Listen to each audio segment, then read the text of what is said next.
Look up from your telescope, take me on this journey home. I don't wanna wait no more.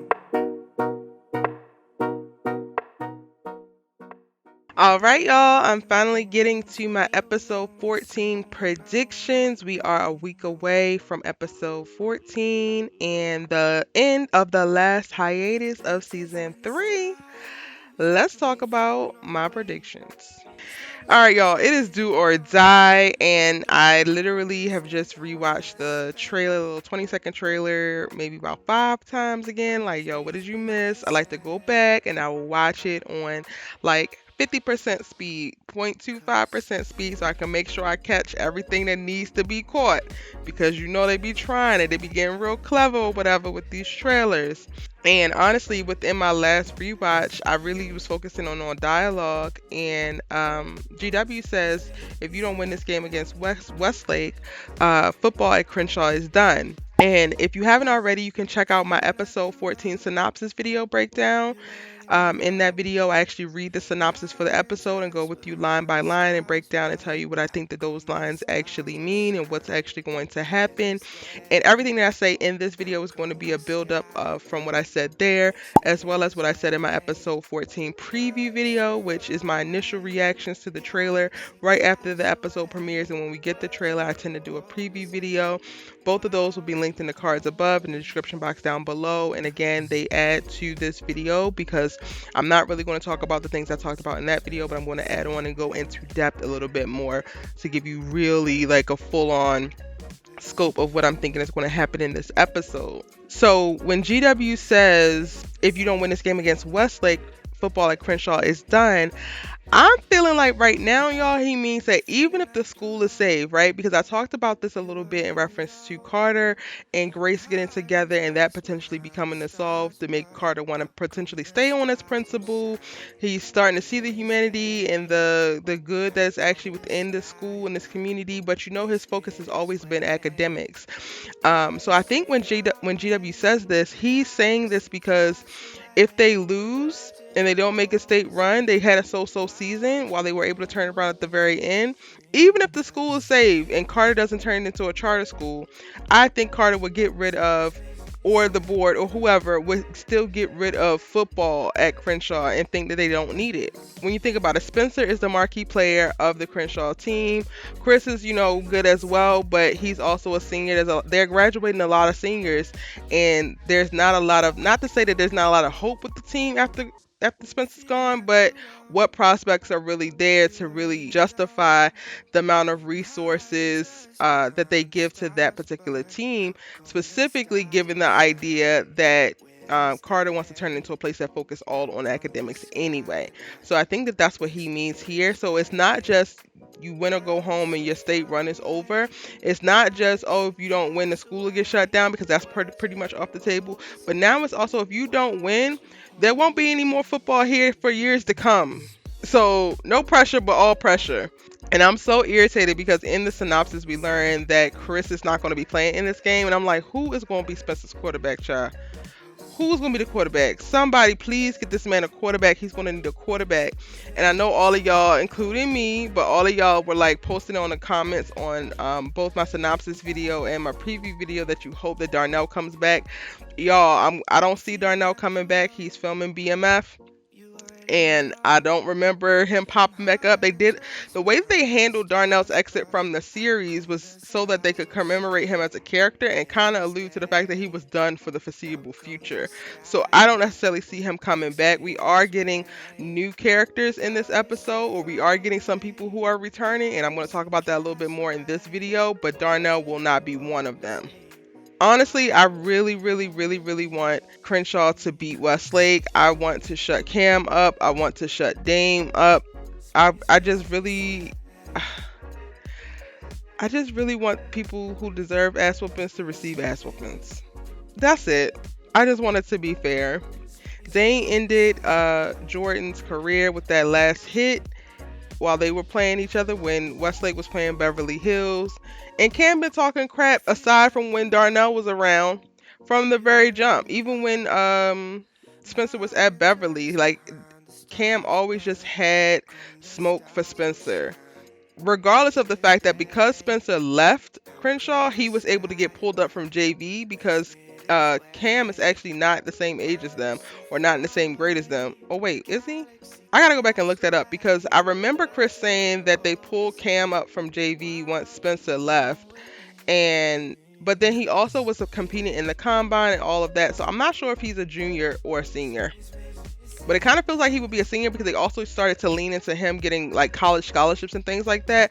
So we're going to have to see. But for the sake of this, I'm going to say that he's not necessarily on the same level, and he's been talking crap. And it's like, sir, you feel some type of way. You're so intimidated by Spencer as a player, Spencer as a person, and you've been talking crap this whole entire time. Meanwhile, Spencer being who he is has helped you become who you are. So, or at least put you in position to shine. So calm it down.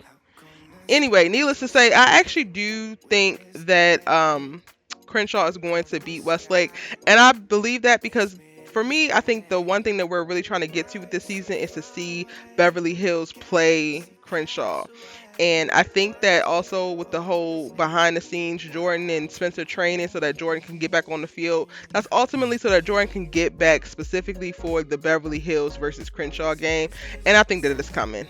Now that we done gone through the ups and downs of Crenshaw, will they, won't they, are they out, they took a knee, the rest of the state took a knee, all this other stuff, I think the path is pretty much clear all the way to state, and it's going to be Crenshaw and Beverly Hills in state. So I do predict in this video, I'm going to go ahead and lay my prediction down on the line. Crenshaw is going to beat Westlake, but it's going to be a fight, y'all. It's going to be a fight. In the trailer, Coop visits Sean's grave. Well, she visits a gravesite, and I'm going to go ahead and confirm my prediction that it is Sean's grave. Maybe she's trying to make heads and tails of Preach and Layla, and they're brewing beef. And she can't talk to Spencer, so she needs somebody else to talk to. Patience is still on tour. Or she could be simply visiting Sean's grave as she is turning 18 in this episode, and could be missing Sean and wishing that he got a few more birthdays. This is something that tracks well for me, for sure. A few of the people that I feel like I or my community lost too soon, I think about them on my birthday or their birthdays and kind of just take a moment to think about how things would be if they were still here.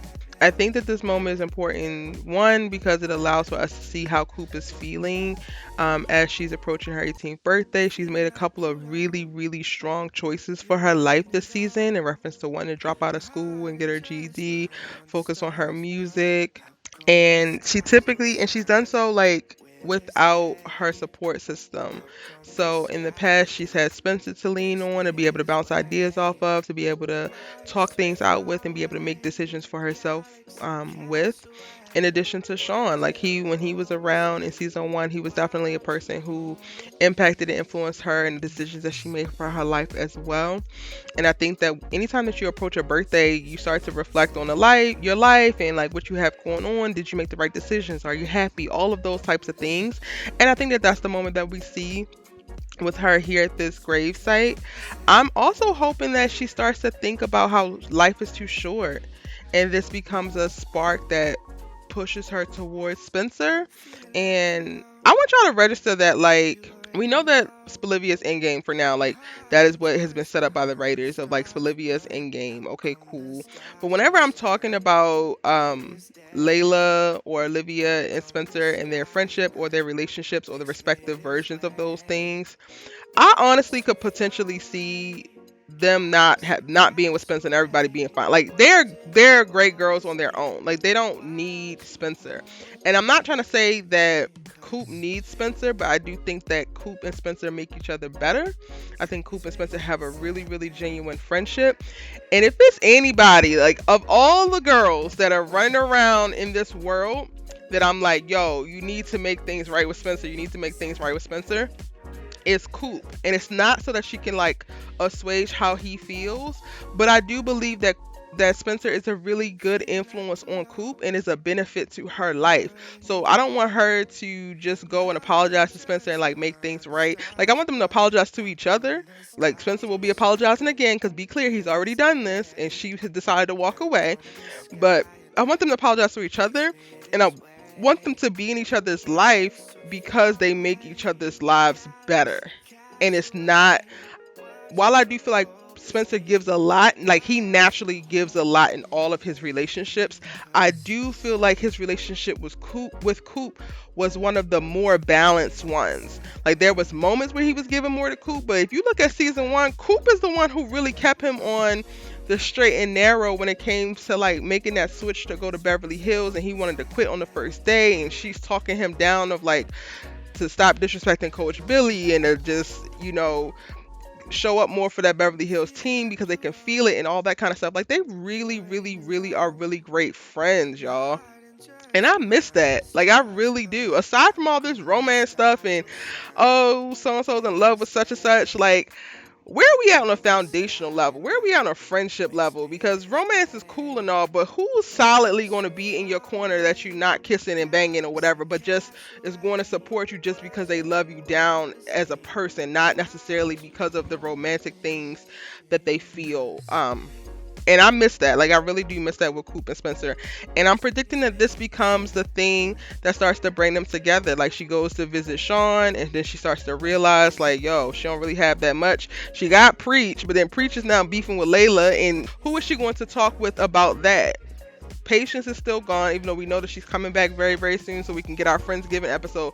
Y'all, I'm waiting on this Friendsgiving episode like Christmas, child. I just need it in my soul because I just want so many things to be deaded. Like, I want so many beefs to be deaded. I want a lot of the drama to be off the table because this season was stressful and it is not letting up. Yeah, but that's my thoughts on Coop and what's going to happen in this episode. She's definitely going to show up for the games. Coop hasn't been going to any of the games previously. She used to come to the games. So I think that the gravesite visit happens before, and then she's going to show up at the Westlake game, and that's going to be the little spark or whatever to Coop and Spencer bringing it back. Jordan is spending hella time in Crenshaw now that he is not playing.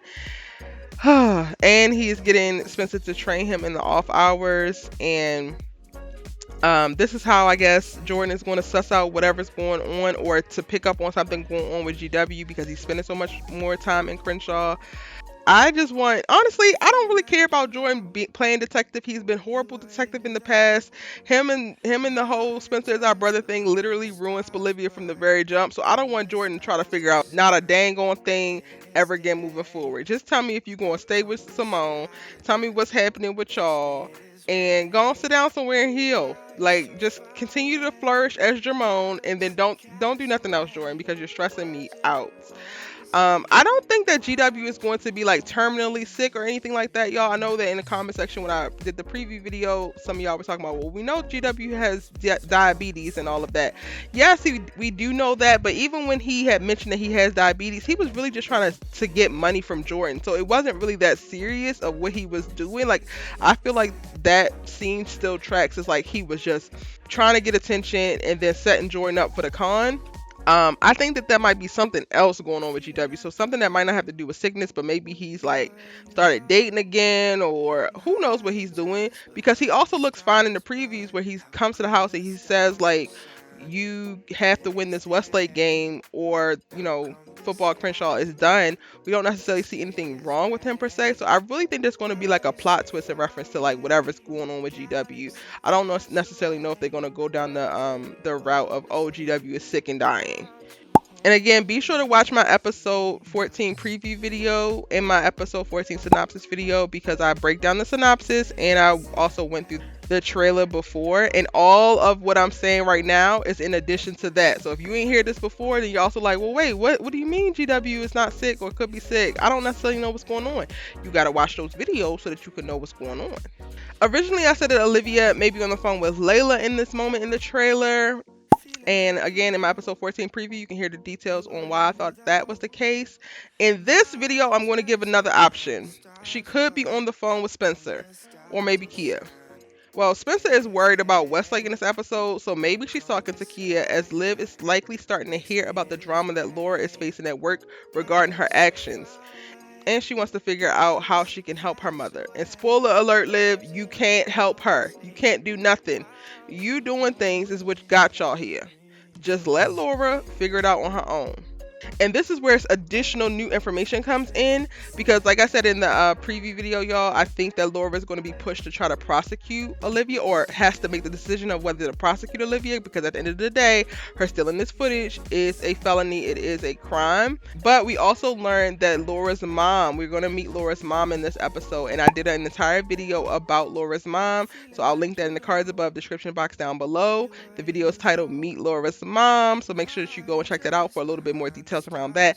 But I think that the stress that Olivia has while she's on the phone with whoever she's on the phone with comes down to Laura's mom comes to town and she's like not having it. I go into depth in that video really about the character and how they describe Laura's mom as a character, which is going to be very interesting for y'all to see.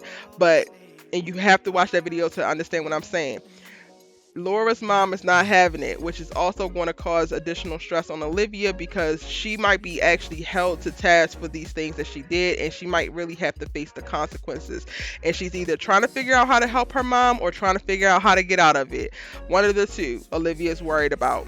And I'm like, yo, can we get a Nurse Joy pop up or something in these trailers so I can know that she's still waiting in the wings to make sure that she keeps Olivia together, because this is a lot of stuff that's happening. She's taking on a lot.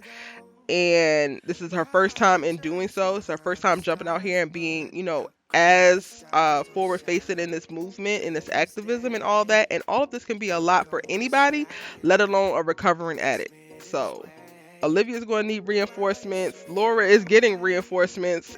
And I'm actually happy to see it. Even after reading the description of Wendy, Laura's mom, as a character, I'm excited to see Laura have somebody, because I talked about that in my Let's Talk About Laura Baker video, and how Laura has nobody to support her, especially when the dang on Bakers in her house decide to turn against her. Jordan out here lying, Olivia out here stealing, and Billy out here doing whatever. Well, he did all his stuff beforehand, and now they're just living in the consequences of the affair and like how that all played out.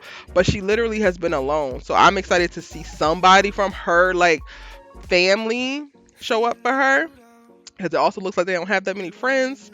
But Mama's not coming to make everything all peachy keen. Mama coming, I think, with some smoke. And aside from that, y'all, we are definitely going to see a little bit of interactions between Preach and Layla as they figure out how to celebrate Coop's birthday, how they're going to show up for her, how they're going to be able to work together for her.